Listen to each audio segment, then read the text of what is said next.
দেশের মাত্র 17.4% নারী পিরিয়ড বা মাসিকের সময় স্যানিটারি ন্যাপকিন ব্যবহার করেন। বাকিদের ভরসা পুরনো কাপড় ও তুলার মতো অস্বাস্থ্যকর কিছু। অথচ পুরনো কাপড়, তুলা কিংবা রাসায়নিক সুগন্ধিযুক্ত ভ্যাজাইনাল প্রোডাক্ট ব্যবহারের কারণে 97% নারী জীবদ্দশায় কোনো না কোনো সময় সার্ভিক্যাল ইনফেকশনে আক্রান্ত হন। স্ত্রীরোগ বিশেষজ্ঞদের সংগঠন obstetrical and gynaecological society of বাংলাদেশের সভাপতি অধ্যাপক ফারহানা দেওয়ান বলেন, বাংলাদেশের নারীরা মাসিক স্বাস্থ্য সুরক্ষার বিষয়ে এখনও অনেক পিছিয়ে। দেশে এখনও মানসম্মত স্যানিটারি ন্যাপকিন ব্যবহারকারীর সংখ্যা খুবই কম। আবার যারা এটি ব্যবহার করেন তারাও সঠিক ব্যবহার ও সময় সম্পর্কে সচেতন নয়। আসুন জেনে নেই স্যানিটারি ন্যাপকিন ব্যবহারের কতক্ষণ পর তা চেঞ্জ করতে হবে। এটা আসলে পিরিয়ডের ফ্লো আর প্যাডের শোষণ ক্ষমতার উপর ডিপেন্ড করে।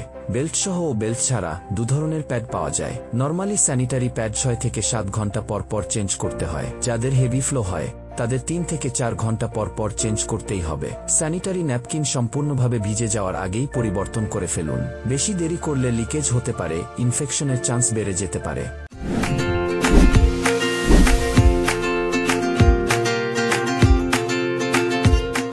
পিরিয়ডের সময় হাইজিন মেনটেন করার জন্য যা করতে হবে। পিরিয়ডের সময় জরায়ুতে খুব দ্রুত সংক্রমণ ছড়াতে পারে, তাই পরিষ্কার পরিচ্ছন্নতা সুস্থ থাকার প্রথম শর্ত। প্যাড ব্যবহারের আগে হ্যান্ড ওয়াশ বা সাবান দিয়ে হাত ভালো করে পরিষ্কার করে নিতে হবে, যাতে হাতের মাধ্যমে জীবাণু কোনোভাবেই প্যাডে না ট্রান্সফার হয়। প্যাড ব্যবহারের পর কাগজ বা প্যাকেট দিয়ে ভালোভাবে মুড়িয়ে ডাস্টবিনে ফেলুন।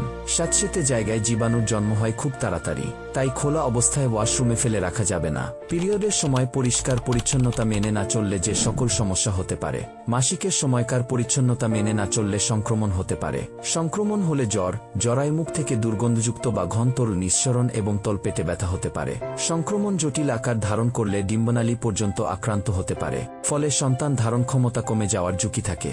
মারাত্মক পরিস্থিতিতে দেহে প্রবাহিত রক্তেও সংক্রমণ ছড়িয়ে পড়তে পারে। এমন অবস্থায় ওই ব্যক্তির জীবন ঝুঁকির মুখে পড়ে। আবার জরায়ু মুখের সংক্রমণ থেকে জরায়ু মুখের ক্যান্সারও হতে পারে। যেখানে ফেলবেন স্যানিটারি ন্যাপকিন। ব্যবহৃত ন্যাপকিন কোথায় ফেলা হবে তা নিয়ে অনেক সময় দ্বিধায় পড়েন কেউ। মনে রাখতে হবে, সাধারণভাবে স্যানিটারি ন্যাপকিন পরিবেশে মিশে যায় না, তাই ব্যবহৃত ন্যাপকিন কাগজে ভালোভাবে মুড়িয়ে ময়লার ঝুড়িতে ফেলতে হবে। ভ্রমণে গিয়ে ময়লা ফেলার নির্দিষ্ট স্থান না পেলে কাগজে মুড়িয়ে একটা আলাদা প্যাকেটে করে নিজের ব্যাগেই রেখে দিন। সুবিধামতো সময়ে নির্দিষ্ট স্থানে ফেলে দিন।